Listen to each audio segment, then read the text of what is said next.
नमो श्रीयतिराजाय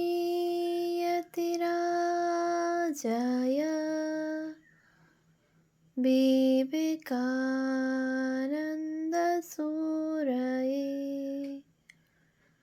सच्चित्सुखस्वरूपाय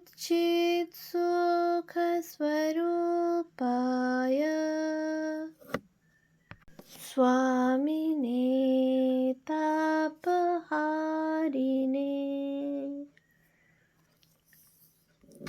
পূজনীয় স্বামী গম্ভীরানন্দজি মহারাজের রচনা যুগনায়ক বিবেকানন্দ, প্রথম খণ্ড, গ্রন্থ থেকে পাঠ।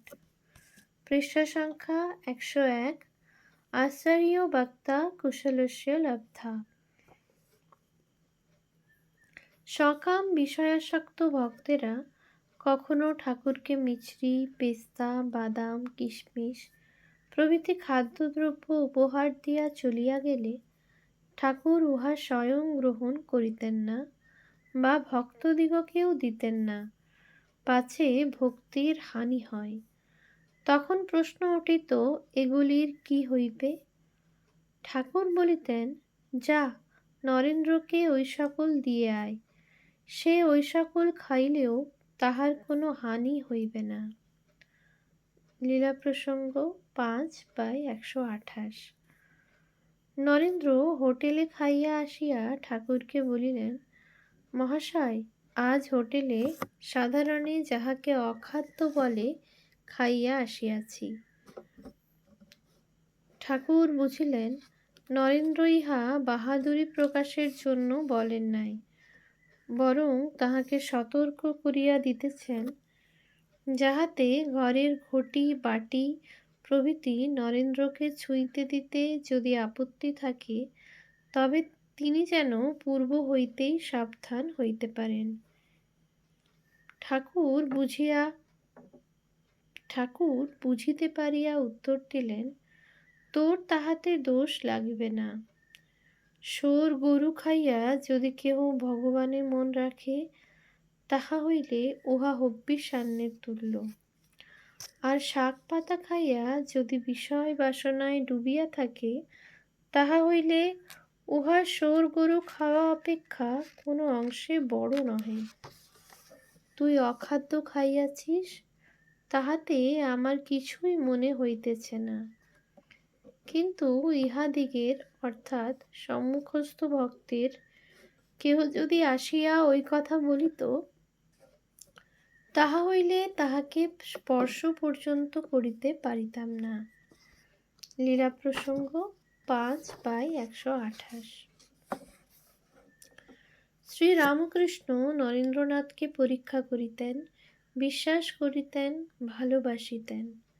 ভালোবাসিয়া অধ্যাত্ম জীবন পথে সুপরিচালিত করিতেন। সে নিয়মনীতি ছিল শ্রী শ্রী ঠাকুরের নিজস্ব এবং স্নেহ পরিসিক্ত। অনেক ক্ষেত্রে উহা আবার রঙ্গরসের রূপও ধারণ করিত। কয়েকটি দৃষ্টান্ত দিলেই বিষয়টি হৃদয়ঙ্গম হইবে।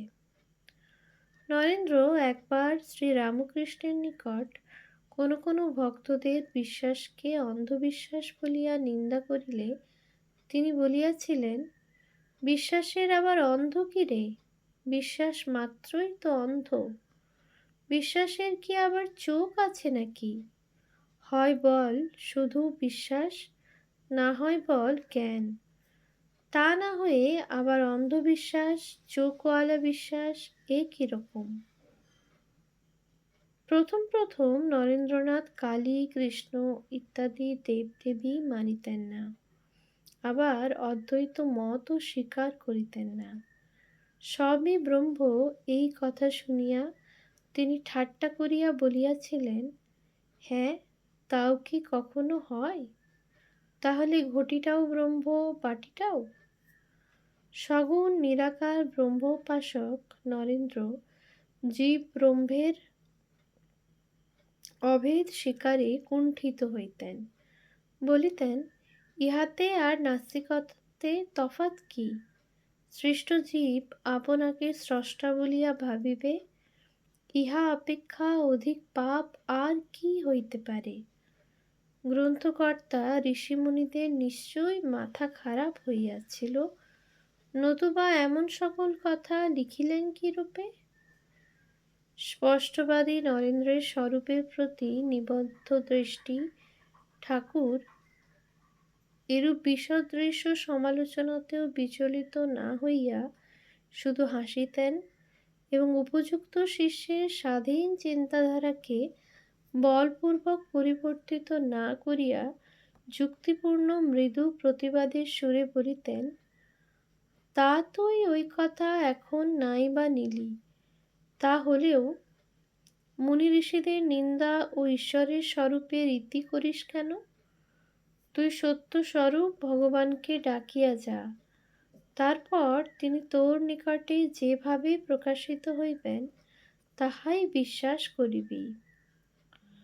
নরেন্দ্রের আপত্তি সত্ত্বেও শ্রীরামকৃষ্ণ তাহাকে উত্তম অধিকারী জানিয়া অদ্বৈত তত্ত্ব শুনাইতেন এবং দক্ষিণেশ্বরে আসিলে অষ্টবক্র সংহিতাদি অদ্বৈত গ্রন্থ পাঠ করিতে দিতেন।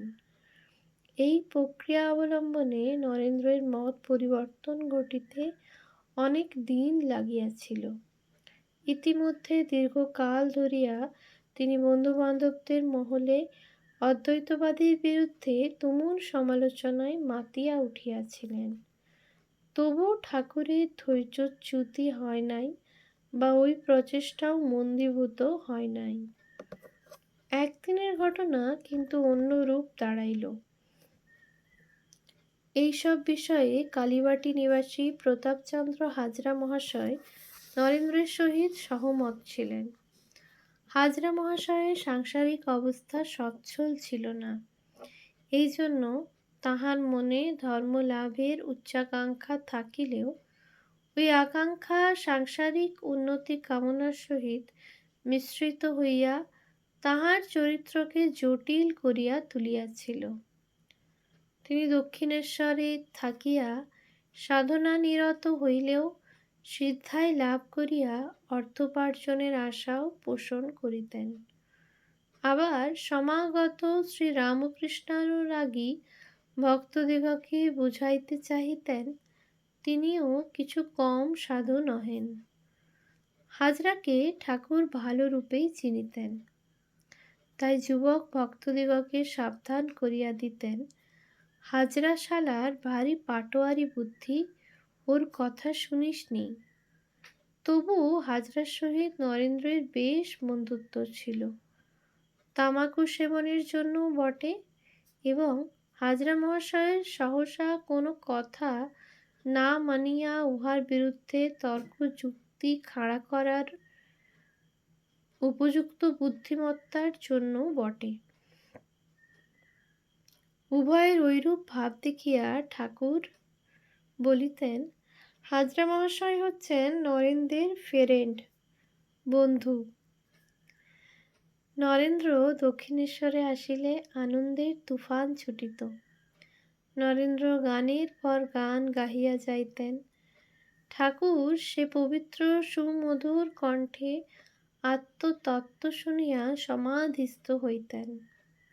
আবার অর্ধবাহ্যদশা প্রাপ্ত হইয়া কোনো একখানি বিশেষ গান শুনিতে চাহিতেন। সর্বশেষে নরেন্দ্রের মুখে ভক্তিমূলক বা আত্মসমর্পণ সূচক তুঝসে हमने दिल को लगाया, जो कुछ है सो तू ही है কিংবা ইত্যাদি কিংবা ঐরূপ কোনো গান না শুনিলে তাহার তৃপ্তি হইত না। পরে অদ্বৈতবাদের নিগূঢ় তত্ত্ব সম্বন্ধেও ঠাকুর অনেক উপদেশ দিতেন। নরেন্দ্র শুনিয়া যাইতেন, কিন্তু সম্পূর্ণ হৃদয়ঙ্গম হইত না। একদিন ঐরূপ উপদেশের পর হাজরার নিকট বসিয়া তামাকু সেবন করিতে করিতে নরেন্দ্র বলিতে লাগিলেন, উহা কি কখনো হইতে পারে? ঘটিটা ঈশ্বর, বাটিটা ঈশ্বর, যাহা কিছু দেখিতেছি, এবং আমরা সকলেই ঈশ্বর। হাজরাও সেই ব্যঙ্গালাপে যোগ দেওয়ায় উভয়ের মধ্যে হাস্যের রোল উঠিল।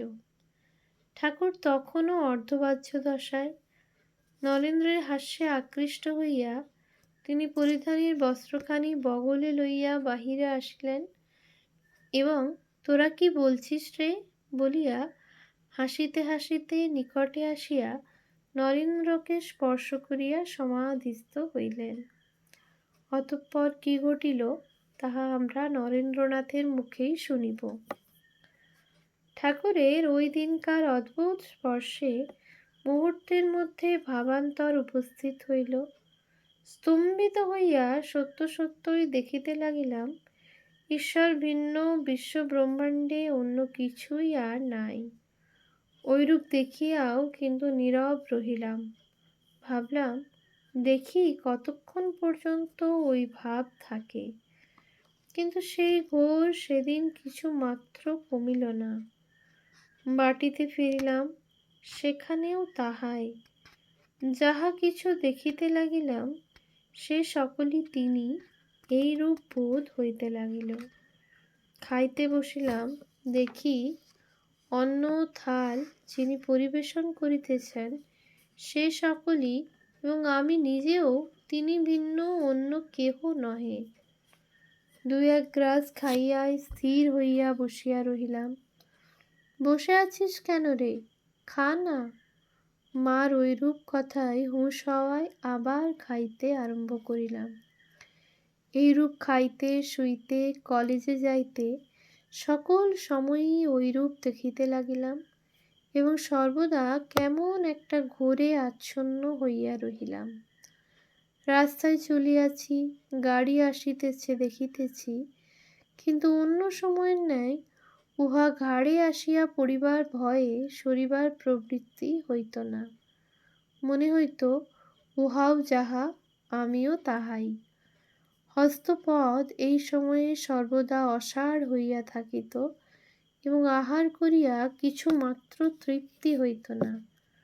মনে হইত যেন অপর কেহ খাইতেছে। খাইতে খাইতে একসময় শুইয়া পড়িতাম এবং কিছুক্ষণ পরে উঠিয়া আবার খাইতে থাকিতাম। একদিন ঐরূপে অনেক অধিক খাইয়া ফেলিতাম, কিন্তু তাহার জন্য কোনো রূপ অসুখও হইত না। মা ভয় পাইয়া বলিতেন, তোর দেখছি ভিতরে ভিতরে একটা বিষম অসুখ হয়েছে। কখনো কখনো বলিতেন, ও আর বাঁচবে না। যখন পূর্বোক্ত আচ্ছন্ন ভাবটা একটু কমিয়া যাইত তখন জগৎটাকে স্বপ্ন বলিয়া মনে হইত। হেদুয়া পুষ্করিণীর ধারে বেড়াইতে যাইয়া উহার চতুষ্পার্শ্বে লৌহ রেলে মাথা ঠুকিয়া দেখিতাম যাহা দেখিতেছি তাহা স্বপ্নের রেল অথবা সত্যকার। হস্তপদের অসাড়তার জন্য মনে হইত পক্ষাঘাত হইবে না তো। ওই রূপে কিছুকাল পর্যন্ত ওই বিষম ভাবের ঘোর ও আচ্ছন্নতার হস্ত হইতে পরিত্রাণ পাই নাই। যখন প্রকৃতিস্থ হইলাম তখন ভাবিলাম উহাই অদ্বৈত বিজ্ঞানের আভাস। তবে তো শাস্ত্রে ওই বিষয়ে যাহা লেখা আছে তাহা মিথ্যা নহে।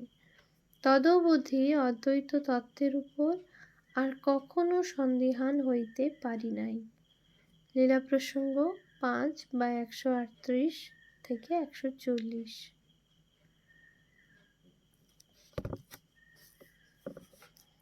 ওম শান্তি শান্তি শান্তি। হরি ওম তৎসৎ। শ্রীরামকৃষ্ণার্পণমস্তু।